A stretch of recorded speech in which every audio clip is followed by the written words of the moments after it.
Selamat pagi semuanya. Pagi.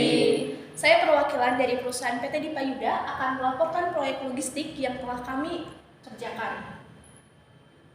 Nah, perusahaan PT Dipayuda itu bergerak di bidang pengiriman dan penerimaan barang dari dalam maupun luar negeri melalui transportasi darat, laut, ataupun udara.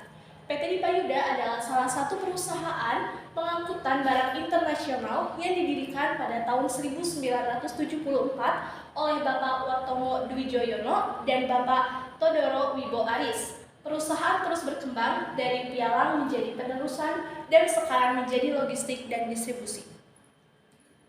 Perusahaan PT Dipayuda memiliki 4 tujuan strategi yang dimana sebagai berikut. Yang pertama, memiliki sejumlah pelanggan utama yang loyal menggunakan jasa perusahaan. Yang kedua, yaitu memiliki kantor cabang utama dan kantor cabang di kota-kota strategis dan mampu beroperasi secara profesional untuk melayani pelanggan. Yang ketiga, memiliki teknologi informasi yang kredibel dan personal yang kompeten serta integritas untuk mendukung implementasi kegiatan operasional perusahaan. Dan yang terakhir yaitu menjadi tempat kerja yang nyaman, memberikan peluang pengembangan kompetisi dan karir serta kesejahteraan bagi karyawan. Perusahaan PT Dipayuda memiliki visi misi sebagai berikut. Untuk visinya yaitu menjadi perusahaan logistik dengan standar layanan tinggi, memiliki jaringan internasional yang kuat, dan memberikan pengalaman bekerja yang menyenangkan bagi karyawannya. Sedangkan untuk misinya, yang pertama, perusahaan PT Dipayuda menyediakan layanan jasa logistik yang terintegrasi kepada pelanggan. Untuk misi yang kedua, yaitu perusahaan PT Dipayuda menjaga kepercayaan pelanggan dengan memberikan pengalaman pelayanan yang paripurna. Dan untuk misi yang ketiga, yaitu di mana perusahaan PT Dipayuda menjadi tempat bekerja yang mengutamakan aspek kebersamaan.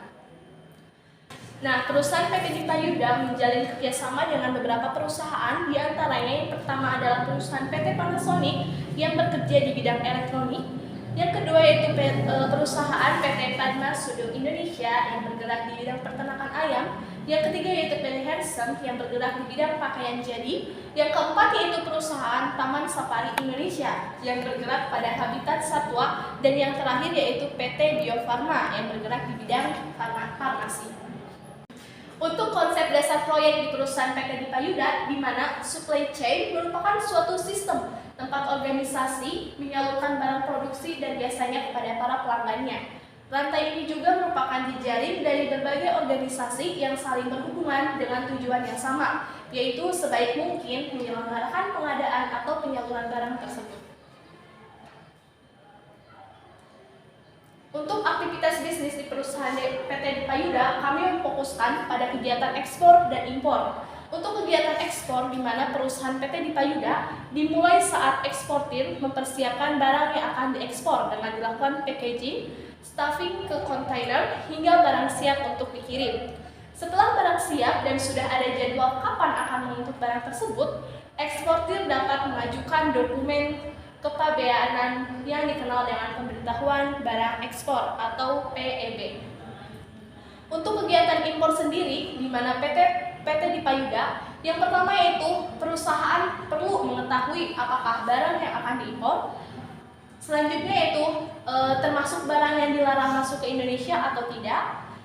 Yang ketiga yaitu perusahaan perlu mempersiapkan legalitas atau perizinan yang harus disiapkan sebagai persyaratan memasukkan barang ke Indonesia. Dan yang terakhir, perusahaan perlu mengetahui informasi tentang harmonis sistem barang yang akan diimpor. Selanjutnya, proses ekspor dan impor di perusahaan PT Dipayuda memiliki tiga tahapan. Untuk tahap pertama yaitu perusahaan akan melakukan order cycle atau pesanan dari customer. Untuk kegiatan kedua yaitu perusahaan akan melakukan planning cycle atau perencanaan pengiriman. Dan kegiatan terakhir yaitu perusahaan akan melakukan logistic cycle yaitu pendistribusian barang. Di mana dalam perusahaan PT Dipayuda memiliki pemetaan value aktivitas bisnis, di mana dalam peningkatan kinerja logistik, value stream mapping merupakan salah satu teknik penting dalam learn system yang dapat membantu menganalisis aliran material dan aliran informasi saat produk berjalan, mulai dari bahan baku sampai produk jadi diantar ke pelanggan. Paulus Stream Mapping ini merupakan kunci utama dalam melakukan business process improvement dengan melakukan pemetaan keseluruhan proses secara end-to-end, di mana perusahaan dapat mengidentifikasi pemborosan dan aktivitas yang tidak memberikan nilai tambah. Kemudian diprioritaskan untuk dilakukan perbaikan sehingga akan diperoleh peningkatan kinerja pada perusahaan.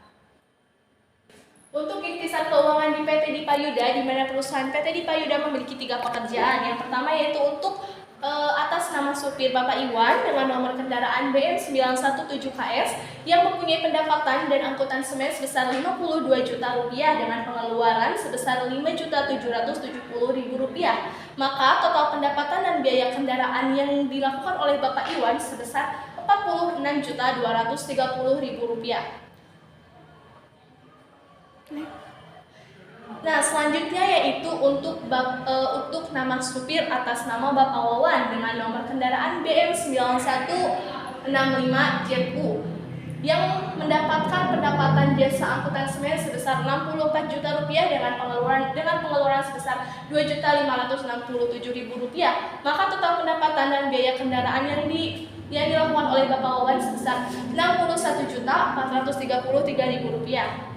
Selanjutnya, total pendapatan dan biaya kendaraan yang dilakukan oleh Bapak Andi dengan nomor kendaraan BM8868DQ dengan pendapatan jasa angkutan umum sebesar Rp44.625.000 dengan pengeluaran sebesar Rp2.085.000. Maka total pendapatan dan biaya kendaraan Bapak Andi sebesar Rp42.540.000. Dari ketiga pekerja tersebut, kita dapatkan laba rugi jasa angkut sebesar Rp150.203.000. Mungkin cukup sekian pemaparan dari saya. Apakah ada yang ingin disampaikan? Baik, silakan. Saya perwakilan dari PT Panasonic izin mengusulkan bagaimana jika pekerjaan operasional di lapangan tersebut itu ditambah sehingga kegiatan ekspor dan impornya itu lebih efektif dan efisien. Terima kasih.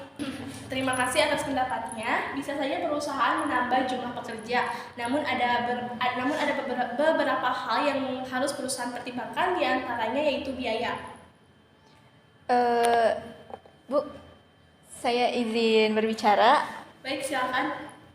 Baik, saya perwakilan dari perusahaan PT Bio Farma izin mengusulkan bagaimana kalau untuk terkait biaya, saya mengusulkan jika kita sebagai klien di perusahaan ini menanamkan modal dengan persentase yang telah ditentukan dan disepakati, tetapi kesepakatan tersebut dapat menguntungkan kedua belah pihak. Terima kasih. Oke, terima kasih atas pendapatnya. Apakah pendapatnya bisa disetujui oleh Bapak dan Ibu sekalian? Ya, bisa. Bisa. Terima kasih. Mungkin cukup sekian pemaparan dari saya, dan untuk saran-sarannya akan saya ajukan kepada atasan saya, dan untuk informasi lebih lanjut akan saya infokan melalui email. Terima kasih atas perhatiannya dan selamat pagi. Pagi.